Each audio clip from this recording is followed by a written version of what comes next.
Is Venus just smaller and closer and in front of the moon right here? Or is the moon transparent and we're seeing through it to Venus? This photograph was taken last week. It is Venus through the moon. Through the moon. It reminds us of certain patterns on flags we've seen before. I figured everyone would be covering this, so I didn't bother. But I haven't seen anyone covering it yet. But either Venus is little bitty and in front of the moon, or the moon is just transparent and we're seeing Venus through the moon, which we should never be able to see Venus anyway. It's orbiting closer to the sun, supposedly, and anytime it's night, we're on the side facing away from the sun, right? In this model. So Venus is orbiting closer. It'll always be behind the ball of Earth. So that's at least 2 impossibilities in one photo. How many more impossibilities can you think about when it comes to the heliocentric model of Earth?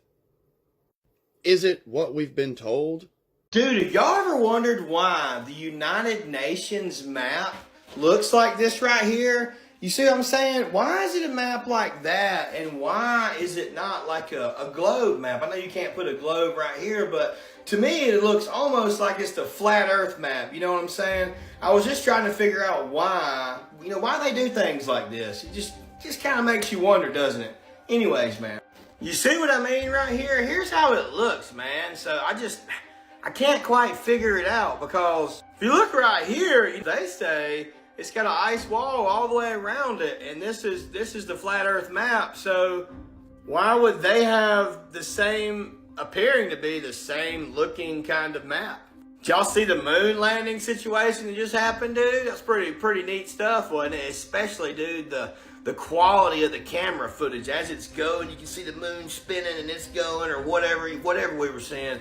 Really cool stuff, wasn't it? Y'all have a good day.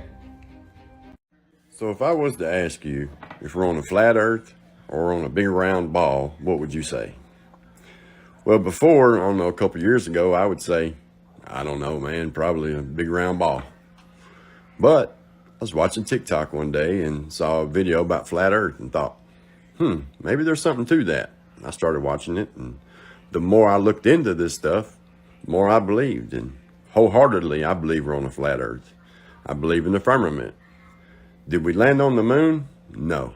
I think the whole NASA stuff and all that stuff is a bunch of made up crap to get money, is what I believe. I think it's all just a big old lie, in my opinion. And I'll say this. The moment that I started believing into flat earth, it felt as though I became closer to God, and that's the truth. It's almost like I uncovered a secret or something that I was supposed to uncover. But I definitely believe, because the Bible says the 4 corners, and I know people can explain that any way they want to.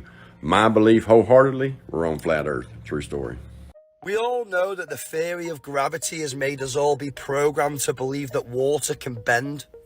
And I can show you now that the mark of the devil is also all over the gravitational theory. See, Google tells us that Isaac Newton published the theory of gravity in 1687, but when did he actually come up with it? He first thought of his system of gravitation, which he hit upon observing an apple fall from a tree. The event occurred in the late summer of 1666. So there it is, guys. They tried to hide it, but Isaac Newton thought of the gravitational theory in 1666. And they literally tell us in plain sight. The first ever Apple logo was a picture of Isaac Newton sitting under the tree in 1666. And once again, guys, the mark of the devil will always be there. The first ever Apple device sold for $666.66. They use symbolism all over this realm. You've literally just got to have the eyes to see it. The list is literally endless. Why is it that weather balloon footage is always a horizontal horizon with what somewhat seems a local sun? The local, not 93 million mile away sun that can be pictured within the clouds. Correct me if I'm wrong, but even the reflection on the water from the sun is proof that that's not 93 million miles away.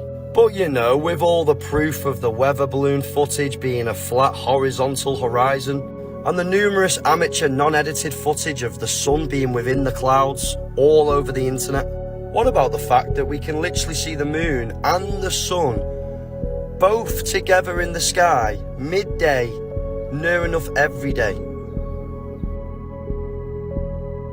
Like, you're not telling me there's a total lunar eclipse every day in the Pacific Ocean or New Zealand, let's say. Come on, guys. I think this is like ultimate proof to me now that the globe is just a hoax. The ball of impossibility can't be true. This is the third day in the row I've been able to capture the sun and the moon midday in the sky. This is 2:20, about 10 minutes ago. The sun and the moon in the sky. Now notice how the sun is completely covered by a haze of cloud. You know? And look how there is just a crisscross of contrails over the moon. Surely in a few hours the moon's going to be covered as much as the sun is right there. You know? But why can we see the sun and the moon in the sky together midday UK of England 3 days in a row? Can anyone confirm what this might be, guys? Because I can't find anything online other than other people's videos with the same image. This photo was literally taken in the northwest of England on the 1st of March when we were having the new moon. And it was absolutely mesmeric but scary at the same time. We had a huge, big, thick, black cloud. Half the sky was light and half the sky was black with 2 stars in the sky. And here's another photo that someone else took. Absolutely mesmeric, but what is it? I can't find this phenomenon online whatsoever. I'ma tag this guy to let him know that I was seeing the exact same thing in the UK. If anyone else can tag their videos or evidence of this happening in their area, let us know, because we're trying to deeply find out what was going on in our skies on the 1st of March. I am pretty sure that everyone is aware that this horizon that everybody sees is the 8" per square mile curvature. You know, the reason why we have a vanishing point to our perspective is because of the curvature, right? You know, what about aeroplanes then? The nose of a plane does not dip down to account for the Earth's curve. The plane flies in a pressure medium and the instruments maintain altitude relative to the pressure system. Basically, that's telling you that a plane never has to take account for curvature because the atmosphere just pulls it round the curve. Put it this way, if we were on a curve that curves on a ball in every direction for an 8" square mile radius, we would have to dip an aeroplane every few minutes with the speed that an aeroplane goes. But no, pilots do not take any adjustments to account for the Earth's curvature during a flight. And Google basically tells you that if you go above the average flight height, which most people can't do, i.e. 35,000 feet, then you'll be able to see curvature. But what about the weather balloons that go to 100,000 feet? You must have a little bit of cognitive dissonance if you think that these weather balloons show you curvature. So, do you guys remember when Neil deGrasse Tyson said this weird thing about gravity? Is gravity. I have no idea. Okay, next question. Wow. No, here's the difference. We can describe gravity. We can say what it does to other things. We can measure it, predict with it. But when you start asking, like, what it is, I don't know. So did I accidentally ask a deeper question than I meant to? Yeah, no, you were meant to ask deep questions. Apparently I was. In life. So, to say, what is it? I think Einstein, in an Einsteinian answer, we would say gravity is the curvature of space and time. And objects will follow the curvature of space-time, and we interpret that as a force of gravity. Oh yeah, dude just had to say curvature. So gravity is the curvature of space and time? Why don't you just look up gravity? It's actually a theory and there is no way to prove it or measure it, but we can observe it. But we cannot observe it in the microcosm. Nowhere on Earth do we find large rocks forcing small rocks to orbit around them. But we see it in our solar system, which is all CGI. Now, don't you find it just a little bit fishy that we have had countless explorers circumnavigate our globe east to west or west to east, but we have never, ever had anyone circumnavigate north to south or south to north on our globe? Now, why is that? Why is it that no one can cross over Antarctica and then come back on the other side? Well, I have a theory. Our Earth is flat. The center of our realm is north. And the source of our magnetism is at the North Pole. It is not the center of our globe, like the elites say. Now just think about it. If the center of our globe is supposedly the source of the magnetism, which is primarily molten iron and nickel, then wouldn't it lose its magnetism because it's melted iron and nickel? Because if you melt a magnetic solid, it loses its magnetism. And the deepest hole ever dug was 7.6 miles. So, we've never seen the Earth's core. How do we know the truth?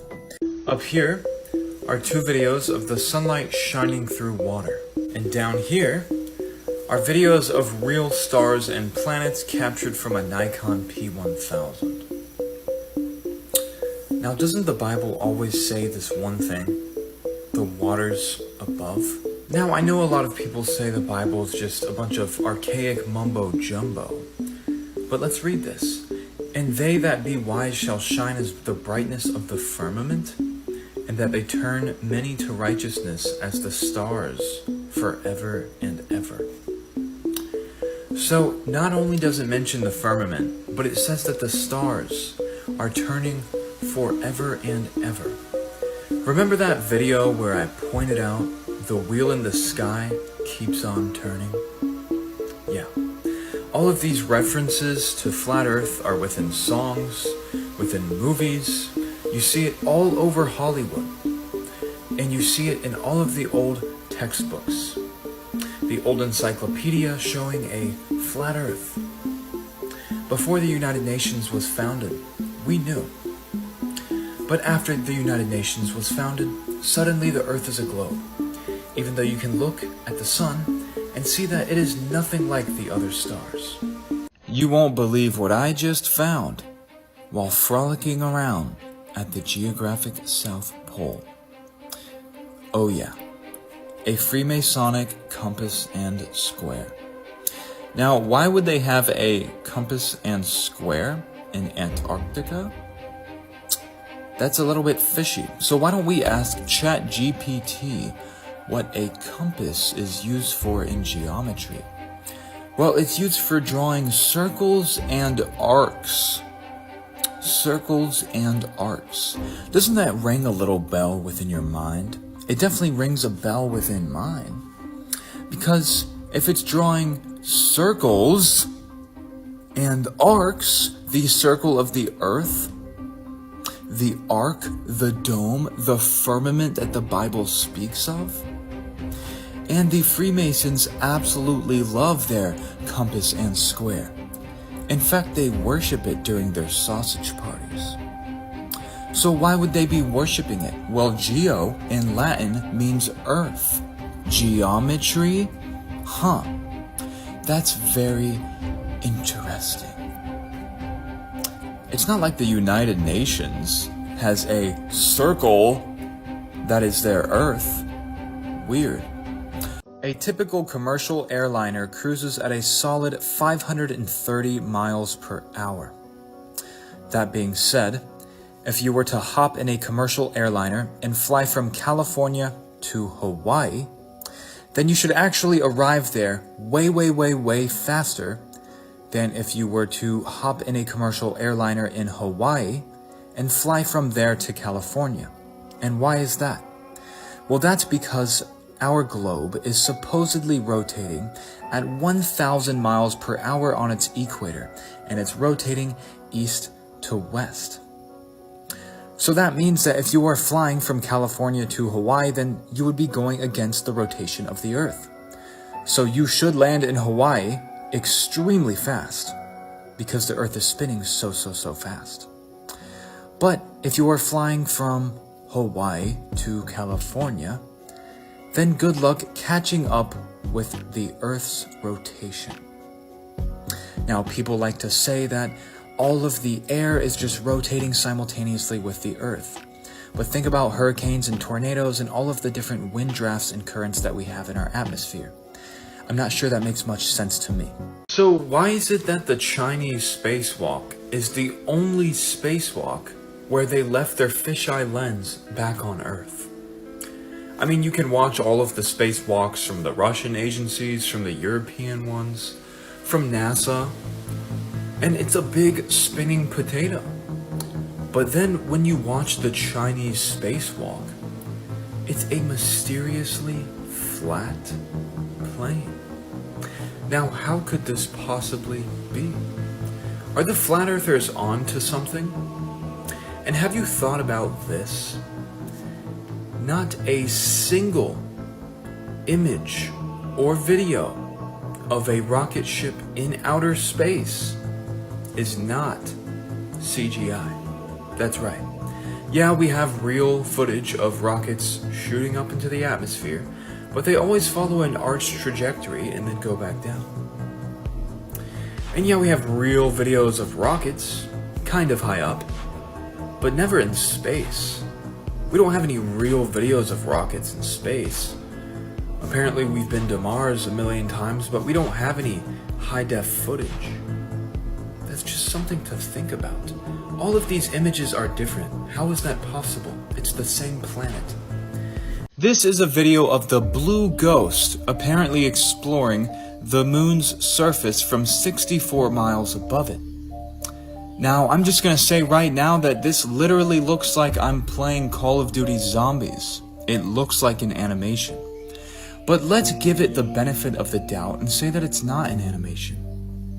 So there's a few things to pick at. The moon that we see in our night sky, if we zoom in with binoculars or with a nice phone, we can see that the craters do not match the craters that we just saw in that video. That's quite interesting. And the moon gives off such a powerful light at nighttime, but then when we land on it, it's dark and dim and gloomy. And did you know that the law of reflection quite literally dictates that all of the light reflecting off of a sphere contains in one spot? The moon does not do that. And let's just say that the Earth is a sphere. You know how we see moonlight and sunlight walking across the water? Well, the light should be contained in one spot if the Earth is actually a sphere. It should not walk across the water. And we should not be able to see ships that disappeared below curvature just by zooming in on the horizon.